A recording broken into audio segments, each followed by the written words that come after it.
Hello, hello. All right, today we are on Psalm 43a, Vindicate Me, O God. Psalm 43a. Another one that I don't know if we know. I think that's going to happen a lot as we go through these. So, let us give it a read on our very favorite, what is becoming our very favorite, Day. And remember, when we do our day, it's a tongue movement, not a jaw movement. Ngang, ngang, ngang. No. Day. All right, give it a try on day. Ready and breathe.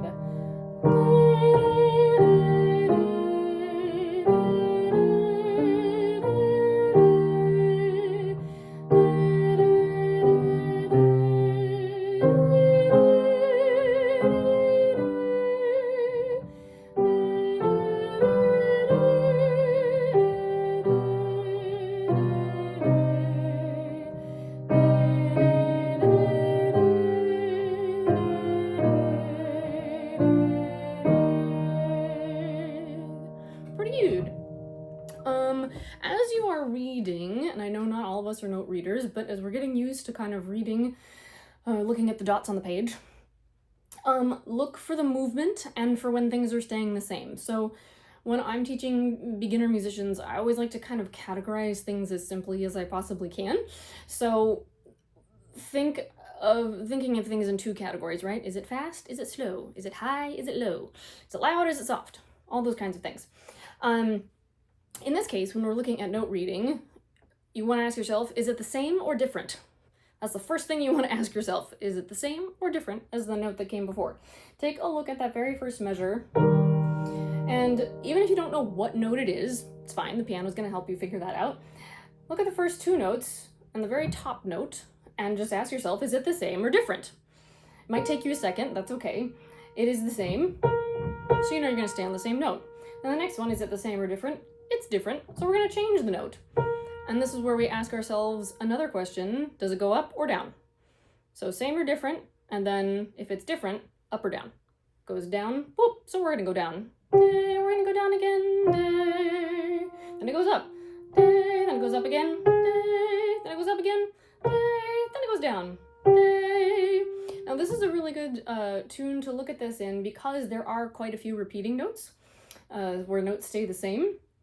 So take a second, pause the video if you need to, and just kind of glance through, use your finger. That's no shame in using your finger to look through the music. I do it all the time.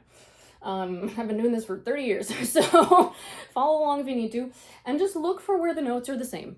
That's it. That's all you're looking for. Where are the notes the same? And then everywhere else is going to be different. So, pause. Okay, and unpause. All right, let's do it again. Still on day. Now using that knowledge that you have of whether or not the notes are the same or different. Ready and breathe.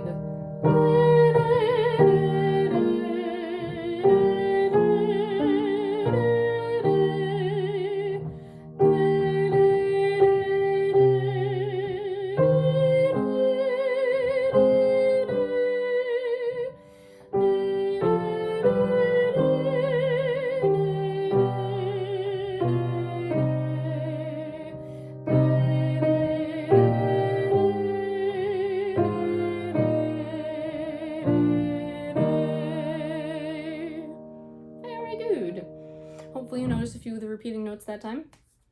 Excellent. All right, let's take a look now at breathing. Breathing is pretty self-explanatory, I think.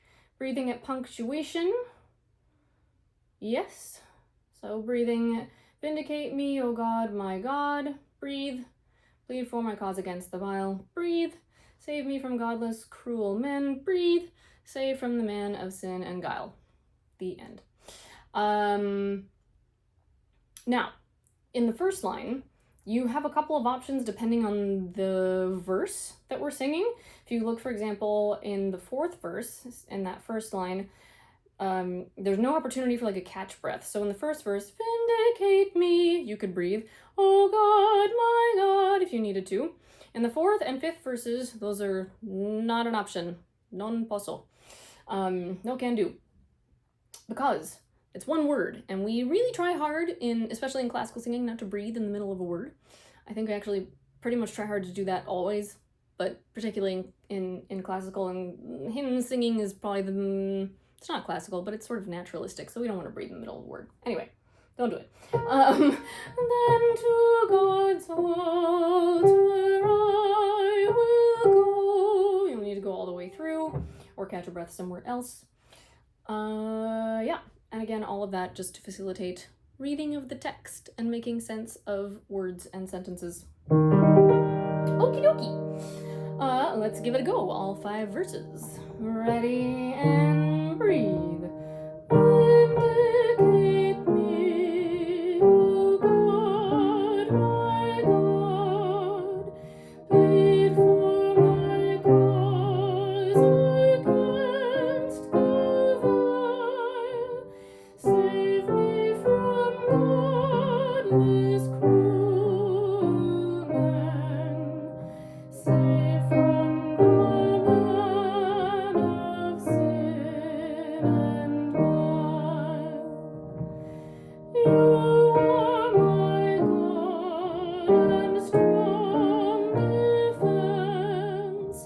Why have you then rejected me? Why must I go about in grief, while foes oppress me constantly? Send out your light, or send your truth. Let them direct and lead the way. Oh, let them bring me to your hill, into your holy dwelling place. Then to God's altar I will go, to God my joy, my great delight, and for your praise, O God, my God, I will make music with the lyre. Why are you downcast, O my soul? Why are you so disturbed in me? Trust God, for I will praise Him yet. My saving help, my God is He. Very good. Little tip for getting from the beginning to, or excuse me, from the end back to the beginning. Most hymns will start and end on the same note, which is very nice because then you don't have to look around for, oh dear, where is my starting note? This hymn does not do that. This psalm does not do that. If we're playing our little is it the same or different game, if you look at the very last note and then you look at the very first note, you can see, I think pretty easily, that they're not the same, right? They're not the same. One is much lower than the other. So just kind of know that if you are a person that knows solfeggio, the do, re, mi from our illustrious Julie Andrews, and The Sound of Music, it would be do is our ending note, mi, and then so is our starting note, do, so. You can think of Star Wars. There's a lot of tunes you could think of. And if that makes absolutely no sense to you, don't worry about it. Just kind of wait until other people come in and then join, because we have 2 notes, 2 of the exact same notes to join in on. All right, friends, I think that's all I have for that one. So, happy singing.